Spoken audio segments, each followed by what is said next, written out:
Hi, this is Alex Helmbrecht, the Sports Information Director at Chadron State College, and I'm sitting here this morning with Chadron State women's basketball coach Tim Connealy. The Eagles only had one game last weekend. It was a home contest against Black Hill State. The Yellow Jackets were playing in their first official game as a member of the Rocky Mountain Athletic Conference in Chadron, and they came out on top 72-65. It was a close game, though. Neither team had a lead larger than 10 points, and it was a very tight affair. But basically, Coach, just down the stretch, Black Hill State made a couple extra plays, including not necessarily a Hail Mary three-point shot, but a three-point shot that probably 9 times out of 10 doesn't go in. Yeah, it was a good college basketball game, and I was proud of our kids. I thought they competed well. I thought it was two pretty evenly matched teams, and that's what you saw. If you're at the game, you saw two teams that just battled. Neither team could really pull away from the other one. The energy level was pretty similar. The skill set was pretty similar, and like you mentioned, I just felt like down the stretch, those last 5 minutes, they had a couple breaks go their way, which they created. A couple shots go in. You mentioned a long three from Beegler, who hit that shot, but she's a great kid, great player, great shooter, and I don't think if she's not a great shooter, that shot doesn't go in. So it's a credit to them, and Black Hills I thought played really well and just made a few more plays in the last couple minutes. As Coach mentioned, Chelsea Beegler finished with a game-high 28 points, but she fouled out with about 3 minutes left. So that left the door open for the Eagles, but Bailey Cusser and Cassidy Coleman kind of picked up her scoring slack, finishing with 15 and 16 points respectively.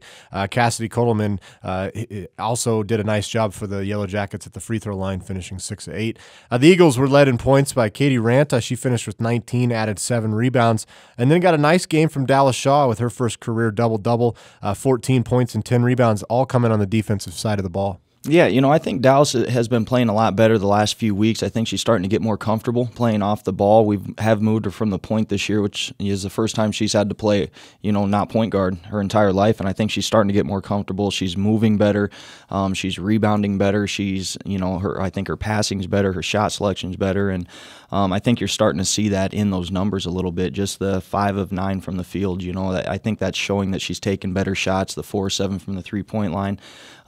She's always good for a couple deep threes a game, and if they're falling, and that's great. But I thought she played well, and Katie Ranta has just been very consistent for us this year, and I think people are starting to recognize that more. I think she got some publicity because of that 40-point game, but, it'd been going on the whole year. It wasn't just this one game, and all of a sudden, here's Katie Ranta. She's been grinding, working extremely hard all year, and has been our most consistent player all year. And Katie Ranta also was just recently named to the Rocky Mountain Athletic Conference All-Academic second team, so another honor for Katie in this fantastic junior season so far for her. Another player who kind of stood out for the Eagles was Kate Simonton. She finished with 13 points, added 3 assists and 2 steals, and kind of got her turnovers numbers down and played in just 24 minutes, so a very effective game from her. Yeah, and again, I think it's been about a month coming for her too. She's been extremely aggressive this season, which we're really proud to see. It's been a couple years since she's been, playing consistent basketball, I'd say, especially at this level. And I think a little bit like I was mentioning with Dallas, I think she's starting to get a lot more comfortable. She's aggressive going to the rim.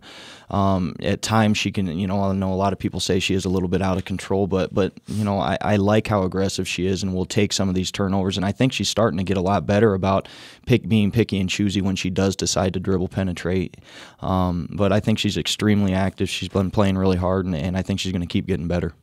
Well, the Eagles have kind of been spoiled the last couple weeks. They've had their last 3 games here at home, and I guess because of that, here comes the long road trip of the year. The Eagles are on their way to New Mexico. They will play at New Mexico Highlands Friday. That's a 6 p.m. tip for the women, and then that'll be followed by a game 5:30 p.m. at Western New Mexico. That, of course, is in Silver City, New Mexico. Coach, as we were talking a little bit before we came on air, the trip to New Mexico Highlands isn't that bad. It's kind of a typical RMAC trip. But then what makes this trip difficult is you get done playing at Highlands, you watch the men's game, and then get on the bus, and then you drive to Silver City, New Mexico, arrive at about 5 in the morning, and then have to play 12 hours later.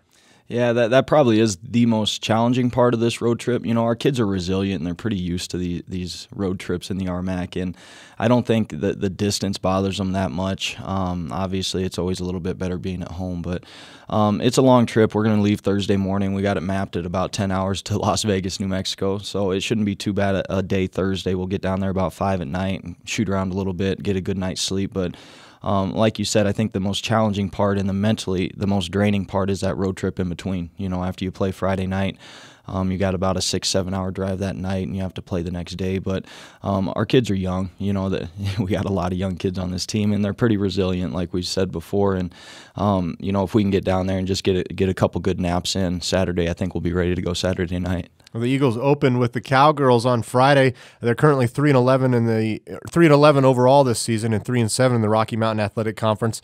A pretty balanced team. Melissa Lopez is the RMAC's leading scorer. She's just a shade under 18 points a game, but she has plenty of help. China Smith averages just almost 9 points a game, and then two other girls are around 7 points and 8 points a game. So it should be a tight contest with New Mexico Highlands. They're allowing their opponents 77 points a game. They're scoring at about a 67 clip. So how do you expect that game to play out, Coach? You know, you don't really know with New Mexico Highlands. They're so streaky. They've played extremely well at times this year and have had games where they've really struggled. But you mentioned Alyssa Lopez. She's a leading scorer in our conference. She was also the leading scorer in our conference last year. You know, so this is something she's done before. She scores a lot. She shoots the ball really, really well from the perimeter.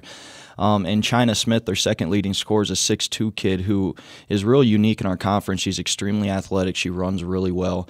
They play a full court 1-2-2 press, and they put their 6'2" kid on the top of the press, and she just creates a lot of havoc and pressure up there.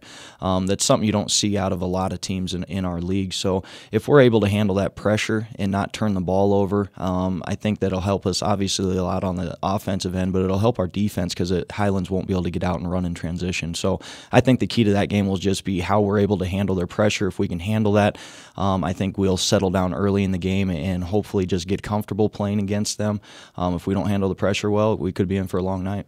And then that's followed by a game Saturday at 5:30 against Western New Mexico.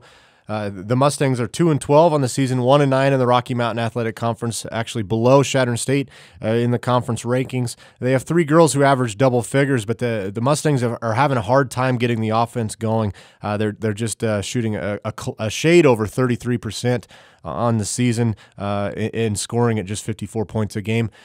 Coach, obviously this will probably be another one of those games where you're going to be tested mentally, and I'm sure you're eager to see how your girls respond.